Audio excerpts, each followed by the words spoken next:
साल 1900 स्कॉटलैंड के समुद्र के बीच एक लाइट हाउस था जहां 3 लोग ड्यूटी कर रहे थे। लेकिन एक दिन जब सप्लाई शिप वहां पर पहुंची तो लाइट हाउस बिल्कुल खाली था।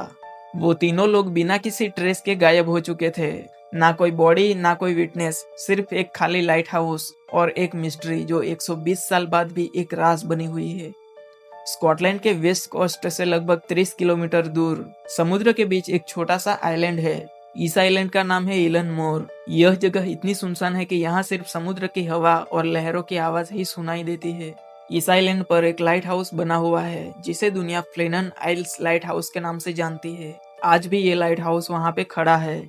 लेकिन साल 1900 की एक रात यहाँ कुछ ऐसा हुआ था जो दुनिया के लिए आज तक एक अनसॉल्व्ड मिस्ट्री बना हुआ है। अगर आपको ऐसे ही मिस्टीरियस और डार्क स्टोरीज पसंद है तो सब्सक्राइब कर दीजिए इस चैनल को, क्योंकि यहाँ हम दुनिया की सबसे अजीब और अनएक्सप्लेनेड स्टोरीज एक्सप्लोर करते हैं। अब ये कहानी शुरू होती है। साल 1900, सर्दियों का एक ठंडा और खामोश वक्त। इस लाइट हाउस पर 3 कीपर्स ड्यूटी कर रहे थे, जेम्स डुकट, थॉमस मार्शल और मार्क आर्थर। मार्क आर्थर एक बहुत ही स्ट्रॉन्ग और फेयरलेस आदमी माना जाता था।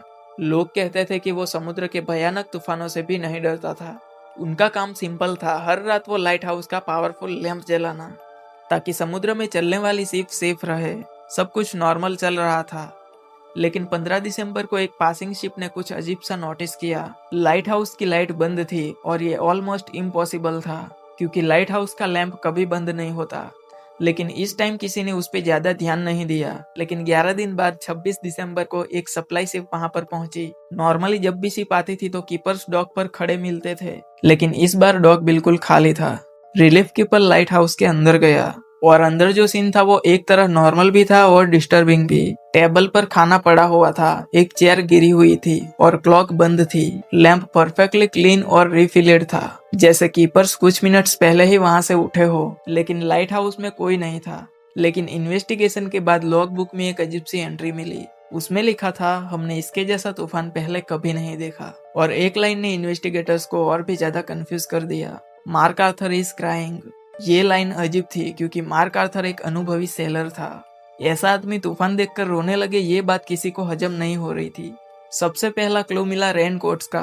लाइट हाउस के अंदर हुक्स पर 2 रेनकोट लटक रहे थे, लेकिन एक रेनकोट मिसिंग था। इसका मतलब था कि एक कीपर रेनकोट पहनकर बाहर गया था और शायद बाकी 2 कीपर्स उसकी हेल्प करने के लिए जल्दी से बाहर गए होंगे। बाहर वेस्ट लैंडिंग पर और भी अजीब से क्लूज मिले। एक लोहे की रेल बेंड थी, वहां एक हैवी क्रेन भी मुड़ी हुई थी जो कि नॉर्मली हैवी सामान उठाने के लिए काम आती थी, और एक सप्लाई बॉक्स जो अपनी जगह से दूर समुद्र के किनारे पड़ा था।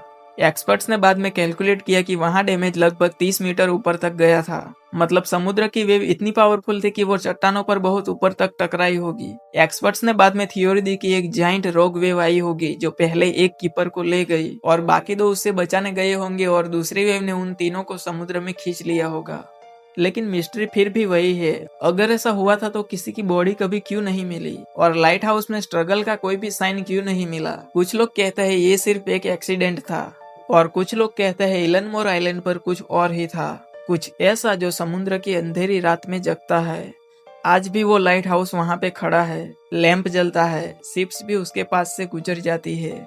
लेकिन साल 1900 की वो रात जब तीनों लाइट हाउस कीपर बिना किसी ट्रेस के गायब हो गए, उसका सच शायद हमेशा के लिए समुद्र ने ही छुपा लिया। कि आखिर उस रात उस लाइट हाउस पर ऐसा क्या हुआ कि तीनों अनुभवी कीपर्स बिना किसी ट्रेस के गायब हो गए। क्या वो सिर्फ एक खतरनाक वेव थी, या समुद्र में कुछ ऐसा है जो हमारी समझ के बाहर है, या फिर उस रात वहां पर कुछ ऐसा हुआ था जिसका सच शायद किसी के सामने ना आए। आपको क्या लगता है उस रात उन तीनों के साथ क्या हुआ होगा? कमेंट में जरूर बताना। मैं मिलता हूँ आपको एक अगली स्टोरी के साथ, तब तक के लिए थैंक यू।